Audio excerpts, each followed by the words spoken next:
And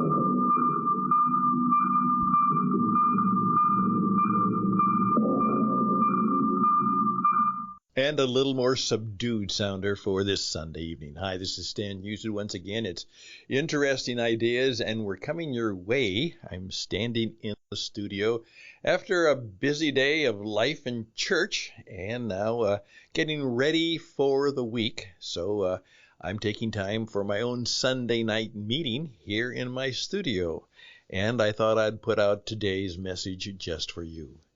Now, usually May Day, particularly if you're old like me, it was quite a celebration. As children, I remember my mom, we would make May baskets, and then we would take them to all the other neighborhood kids, and particularly you'd lay a May basket in front of pretty girls, and they were always pretty girls. My mom would tell me that. And then, run away, and you'd leave a May basket for them. And it was a celebration day, even if you may not have involved yourself in that kind of activity. It was great. Now, finally, for sure, at least in the Northern Hemisphere, spring is going to be here. Summer is on its way. Winter is done. May Day is a good day. Well, there's a lot of things about today's May Day, which, things are kind of somber. The news isn't good on almost any front. And the picture stories coming out of Ukraine continue to remind us of the terrible devastation going there.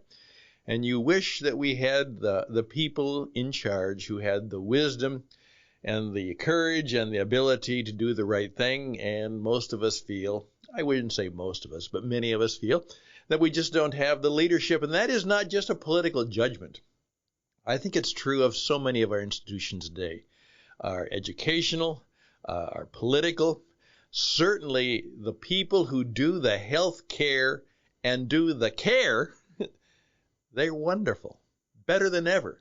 However, the policy decisions that are being made about the COVID crisis and the health care situation certainly leave something to be desired by the leadership. And so then there's the inflation and all of that is doing things to our economy. I cannot believe some of the prices we saw at the grocery store yesterday. You just say, when will it be better? Now, one of the things I talked about on Friday was the fact that people who tend to predict the future tend to be wrong.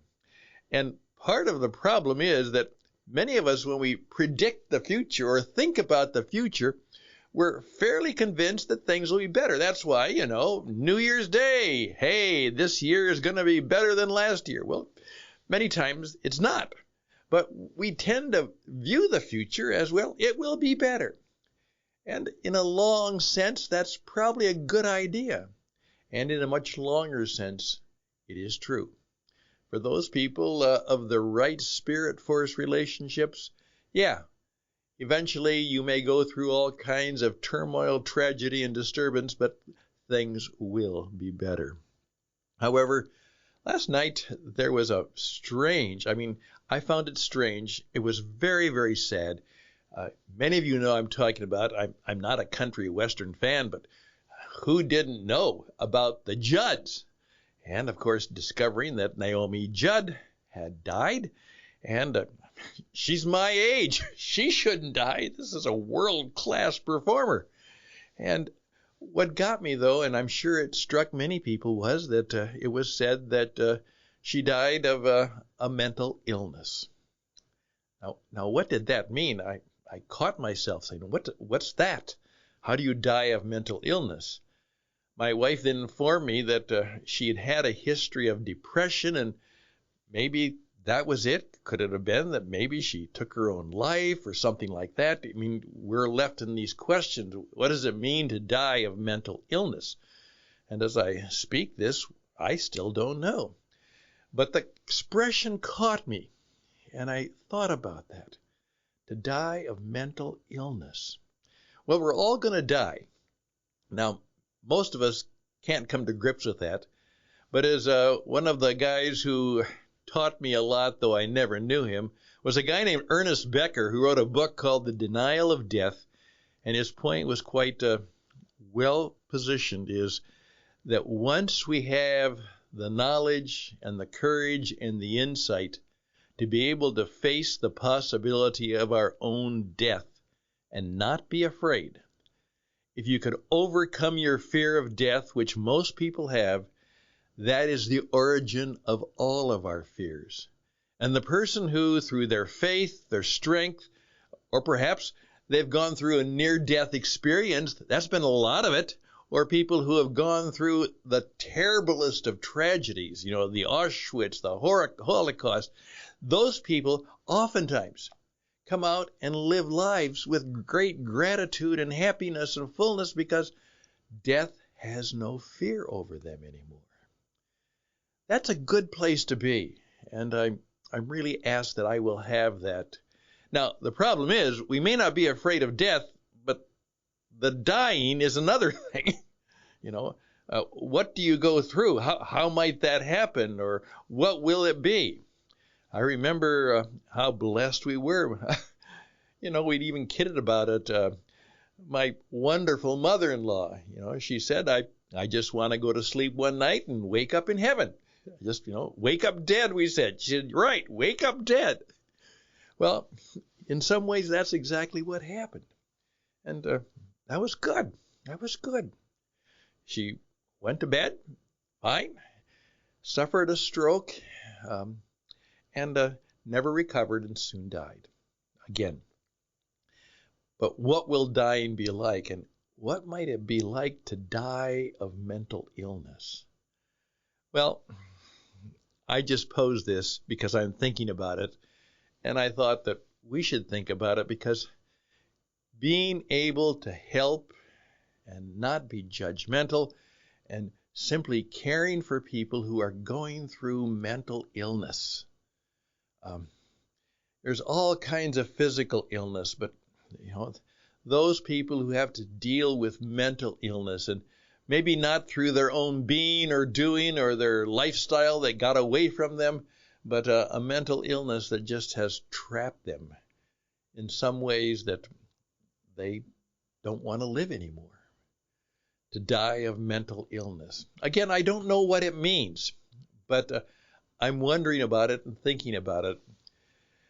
And I certainly say we pray for the JUDD family, famous family, They've done a lot of good. People love them, and, they good old country music, maybe a little bit of country western and certainly some country gospel, and just charming, both in their lives and their personalities and their performance. They did nothing but good, it seems. And to have that happen, and the family grieves. But I do know this, in effect, that all of us suffer in some respects from mental illness. We're all, as my Dr. Jim says, we're all a little bit sick. And in some ways. And those of us who escape being a lot of bit sick need to thank God for that privilege of only being a little bit sick. And perhaps to even wonder about our own stage. Are we doing the things in terms of relationships and lifestyle that sometimes our mental illness simply comes from, our anger, our way of living, our way of thinking. We can certainly go down that path. And as one of my friends told me, he said, Stan, you have to understand that scared to death is not just an expression. For some people, it's reality. They die because they are just so full of fear. That's why they die. He said it's never on the death certificate, but sometimes the death certificate should say, cause of death, scared.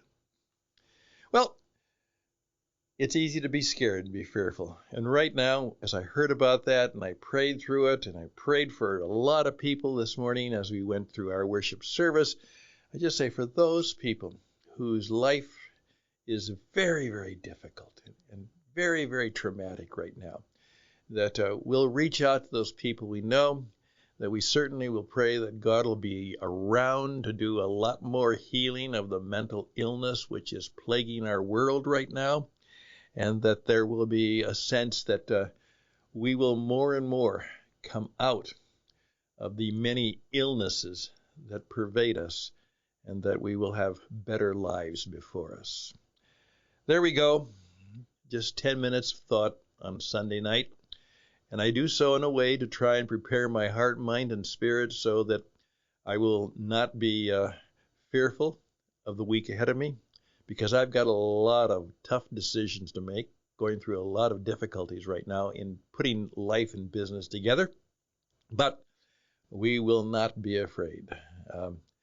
As St. Julian of Norwich said, all will be well. And we pray that for you, and I pray it for me, and I pray it for my grandson Arlo, and I pray it for all of us. May we all live as long as we can.